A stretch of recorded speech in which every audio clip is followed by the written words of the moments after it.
Hello wrestling fans, the Wrestling Wizard here and welcome to another video. And in this video, we're going to talk about Alexa Bliss, what your favourite version of Alexa Bliss is or was and will be, because we're going to look forward into the future as well. And of course, we're going to talk about her imminent return to WWE, hopefully, fingers crossed, as soon as possible in 2022. Now, before we start this video, I want you to do me one quick favour. Give this video a quick wallop, a quick like, really helps grow the channel and gets a few messages out there, which I'm sure we'd love the creative team in WWE to hear, listen to and act upon. And also, before we start proceedings, so to speak, it's easy to forget what a main event, big deal Alexa Bliss is in the world of WWE, and the accomplishments she's achieved are phenomenal. She is a 3-time Raw Women's Champion, 2-time SmackDown Champion. She is the 2018 Money in the Bank winner, and let's not forget, on that same night she cashed in her briefcase on Nia Jax and became the Raw Women's Champion. I love the way she just donked Ronda Rousey, DQing the match and then cashed it in on Nia Jax. And I love the way she did it on the night as well, because the previous Money in the Bank winner, in Carmella the previous year, waited over 200 days. Bliss was not messing around. She's getting right to the point and cashing that bad boy in. And then, of course, we saw her become 2-time Women's Champion, Tag Team Champion, should I say, alongside Nikki Cross. So it's fair to say she's won some serious championships. And it's easy to forget that since we've been in this new gimmick as of late. And it's easy to put a lot of the matches under the radar as well. She's had some phenomenal matchups, and my personal favourite was all the way back in 2017 at Payback, when she fought Bayley for the Raw Women's title in front of Bayley's home crowd as well. Bayley was massively over as a face at that point in her hometown, and Bliss defeated her. That was one of her best in-ring performances to date, and one that definitely stands out.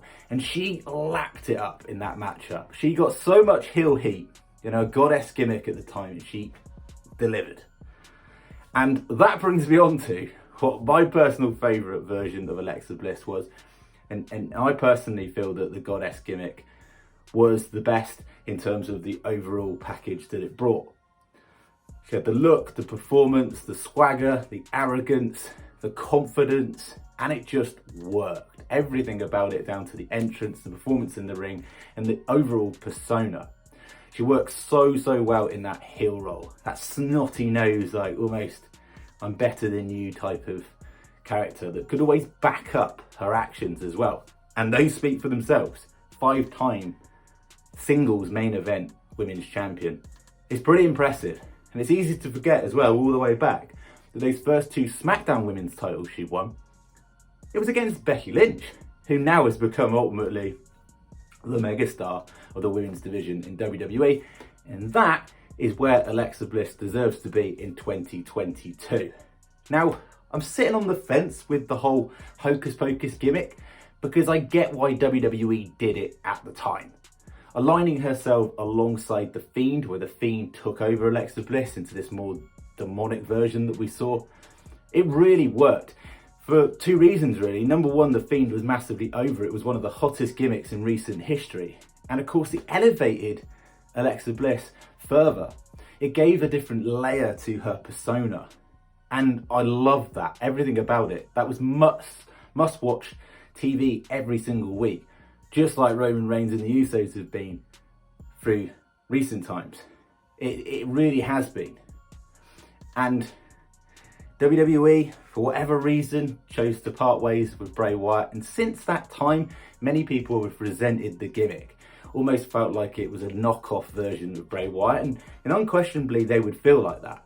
But from a performance point of view, in terms of being told what she's doing, what she's been told to do via WWE, and doing it amazingly well, like acting of literally a Hollywood actress, she has opened up another dynamic.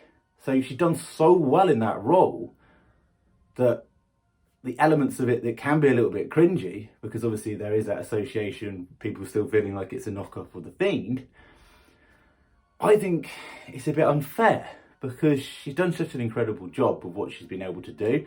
And clearly this is a reset phase in Alexa Bliss's career, where WWE are looking at it from two alternatives. Number one, the merchandise, the sales, the popularity amongst the younger generation with this Lilly gimmick, this demonic Lilly version, persona that she's giving off at the moment.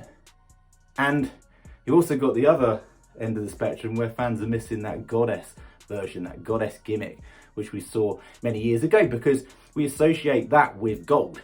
And say what you like about the recent gimmick, Alexa Bliss and the goddess gimmick, multiple gold. Alexa Bliss in the demonic version, 0 gold. And that's what counts really. That's what matters in your career. Doesn't necessarily define you, but she can become a 10-time women's champion in time to come. But they need to get her character direction right. Now, we've seen Alexa Bliss all the way up to the start of her main event roster debut, which is actually all the way back. I know it wasn't in terms of actual wrestling form, but it was actually back at WrestleMania 30, when, of course, she helped out with the Triple H entrance alongside Sasha Banks and Charlotte Flair. And talk about how far have those three come since that moment, that debut on the main event scene. Of course, we saw the NXT versions of Alexa Bliss. We saw the sparkle kind of princess version, whatever you want to call it, with the pretty dress and the blue attire, and this kind of pretty looking girl that could wrestle and had a bit of a mean streak, but you just saw this kind of face, happy-go-lucky version of her. And then, of course, we saw her move on alongside Murphy and Blake, and we saw a heel version. And I love this. I think this is massively underrated in the journey of Alexa Bliss and her character transformation, because we saw the blue sparkly dress and then this transformation into this more red, more sinister look back at the day, like more attitude to it as well. And I liked it. I think the work alongside Blake and Murphy elevated her in that heel persona, and I think it's massively underrated. We saw flashes of what we would then become the goddess version of Alexa Bliss, down to, you know, her revealing the skeleton glove and then her signature hand gesture.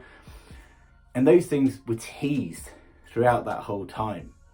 And then, of course, we saw the debut at the end of her NXT run with the goddess gimmick. And that's where really, I think that was where everything came together for me. Like, you saw this face kind of version at the start, with the sparkly version, whatever you want to call it. And then she evolved into this more darker heel persona alongside Blake and Murphy, teasing that there was something more. And then we saw the evolution into the goddess gimmick, which when she debuted on the main event roster, it worked. It was absolute fire. She fitted like a glove into SmackDown and then onto Raw. And as we said, became multiple Raw and SmackDown Women's Champion over time. And the goddess gimmick just had it all. But real life injuries got in the way. Real life health concerns got in the way. And WWE had to pivot. So she went into the tag team scene with Nikki Cross. And again, that was underrated. That worked really well. Those two gelled so well. And that whole time you thought Bliss is just going to use her, snap and turn heel again. But we didn't actually see that. We saw The Fiend actually take control of Alexa Bliss. And then we saw this more sinister, really, really dark version of Alexa Bliss, where she could showcase her performance. And say what you like about the booking of it, she's performed. She lived up to the expectation. And it's really sad because The Fiend and Alexa Bliss as a combination, as a collective, had longevity. It had more in the tank. And I'd just love to have seen what they would have done and followed up with in terms of storylines. We saw the glance that she gave Roman Reigns down the ramp. Was that linked to The Fiend potentially having a rivalry with Roman Reigns down the line? We saw this emergence of Sister Abigail seemingly at WrestleMania 37, costing The Fiend the matchup. So what was going to be the storyline following on from there? And there was just loads of unanswered questions. Now, in terms of 2022 and what we see from Alexa Bliss moving forward, I personally think it can work with a combination of the two. How they're going to do that, how they're going to layer it, I don't know. But I like the goddess version of Alexa Bliss. I like the demonic version of Alexa Bliss. I had to pick, I picked the Goddess version as my favourite. Again, be interesting to hear what your favourite version is. But over time, they can add a different twist, no pun intended, and do something new. And I don't think WWE at this point know what they're going to go with. Alexa Bliss is posting old Goddess pictures on her socials, and Lilly Gimmick versions of herself as well, always with a black heart. So is that signifying that there could be a cross between the two? Or are people going to get upset because that's too alike to the Firefly happy-go-lucky version of Bray Wyatt, and then the Fiend evil persona that we saw, alter ego of him? So if you had Alexa as the Goddess version, and then this demonic version, people would probably draw comparisons to the two. So they've got to be careful with the way they book it. But personally, whatever they do, let's have Alexa Bliss come back, win the Rumble, get a revenge on Charlotte Flair. That would make storyline sense. The last time we saw those two in the ring together, Charlotte Flair and Alexa Bliss lost. Not only lost, got her Lily doll destroyed, and you cannot leave that because we know how much that meant to her in storyline sense. You can't really leave it like that. There has to be a continuation. She could go on and fight Lynch. Those two have got history, as we've mentioned. But whatever WWE do in 2022 with Alexa Bliss, something needs to be slightly tweaked.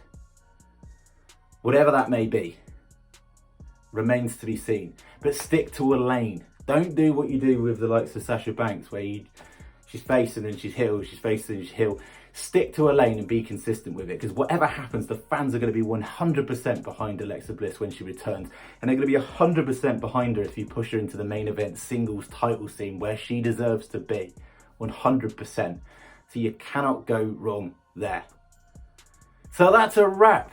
Little bit of a rant, as I usually do with this, but again, I feel that it's the right time to get her back in that main event scene. Whether it be the Goddess gimmick, whether it be the Lily gimmick, whatever it may be, or a combination of the two, who knows? Thank you so much for watching the video. Not just this video, but through this whole year. It means the world. All the likes, the shares, the new people subscribing. Absolutely means the world, and I can't wait to put out more awesome content in 2022. Thank you so much. Be really appreciative if you could like the video, share the video, subscribe if you're new, and we'll see you in 2022.